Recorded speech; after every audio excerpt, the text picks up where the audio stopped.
you may have seen this on Ellen, 1 million acts of good. One of those people who shared in that $1 million is Keri Vellis, a mother of 6 who used some of the money to write a children's book. Keri is here in studio. It's an honor to have you. Thanks for being with us. Thank you, guys. Now, you wrote not just any children's book. This is your second book that you put out using the money that Ellen gave you.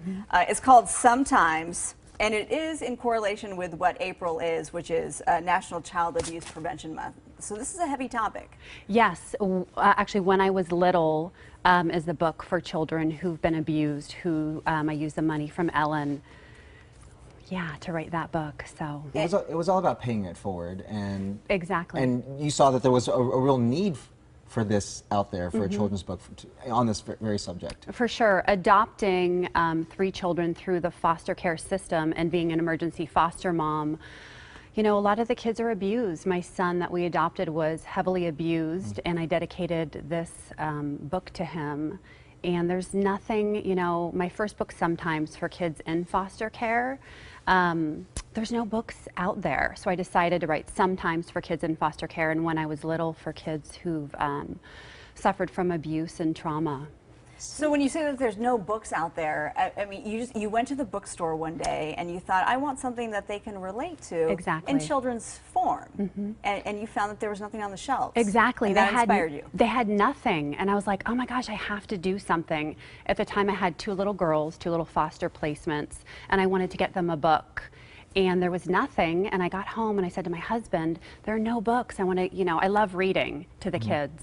And I said, I really want to write a book. And we went online, and I was like, oh my gosh, this is a pretty big deal to, you know, send letters out to publishers. I was like, I'm going to self-publish. I'm going to use my own money that I get from foster care and put that back in. And I self-published both books. My illustrator was a former foster child herself. My graphic designer has adopted 2 and is adopting another. So I try and keep the foster, you know, community together working on this project. It's really special. So what's the reaction been like? I mean, now that this has come out, I'm sure there was a need. You found that need, and it's supposed to be. It's for kids. It's very uplifting. Thank you. You know, I sell the books all throughout the U.S. and I get messages all the time, or photos or emails of foster children holding the books, and it just touches me so much. And I know I'm helping them, you know, writing these books. And my first book, Sometimes, it talks about a child entering foster care and what might, you know, what they might encounter. You know, having a mom or a dad or 2 moms taking care of them, 2 dads, a grandma. You know, it's a very sweet therapeutic book. So because they often feel alone, right? I mean, and you're like navigating this alone as a young child, and not even knowing what is ahead of you. Exactly. You get pulled from your living situation and get brought, you know, let's say to my house, and it's scary for them, for sure, entering a new home. And you know, we've had babies, toddlers, teenagers, and I watch them in our county.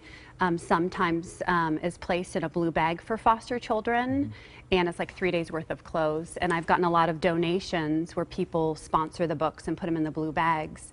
And I watched, we had a 9-year-old probably about 3 months ago, and she was unzipping her duffel bag and she saw my book on top, and I watched her sitting there reading it and starting to smile as she was reading it. She said, that's me. Exactly. Yes. And she got to the last page, which is me, and she looked at me and she said, did you write this? And I said, I did. And I told her, you know, my illustrator was in foster care where, you know, where you were. So there's hope. You're giving these kids hope as we take a look at the book covers here. And startling statistics for LA County alone, 18,000 kids are currently in foster care. So it would be nice if they could all get a hold of this book. Exactly. I have on my website, which is KeriVellis.com, where you can donate. And I also, the money from Ellen, I paid my illustrator for my second book when I was little. I started a nonprofit. I paid for printing. So I put all that money back into helping these children. They're little, I mean, they're babies, they're toddlers, they're, your child's classmate. And I also go around to different school districts and read my book to the kids. And I teach them about foster care and about adoption, and a lot of them don't know anything about it. And I'll have some kids say, because I start out by saying to them, guess what kind of house I have? And they'll, you know, come up with all different sorts of things. And I'll say, I have a helping house. Sometimes kids, you know, sometimes stuff happens and you might have to go to a different house. And they kind of look at me. So I'm teaching them about it. And I say, you know, we have a helping house, I have dogs, I have cats. Because of your 6 kids, 3 are foster, now adopted. Yes. You have such a heart. You have a heart of gold. Thank you. It's a year anniversary for our baby. A year ago today, we adopted her. Congratulations. Thank you. Both Keris. Lots of kids, because of this book, you know, I know they're valued and they're not alone. There's help out there. Thank you. And everybody loves them. Thank you so much. Thank you, guys. KeriVellis.com.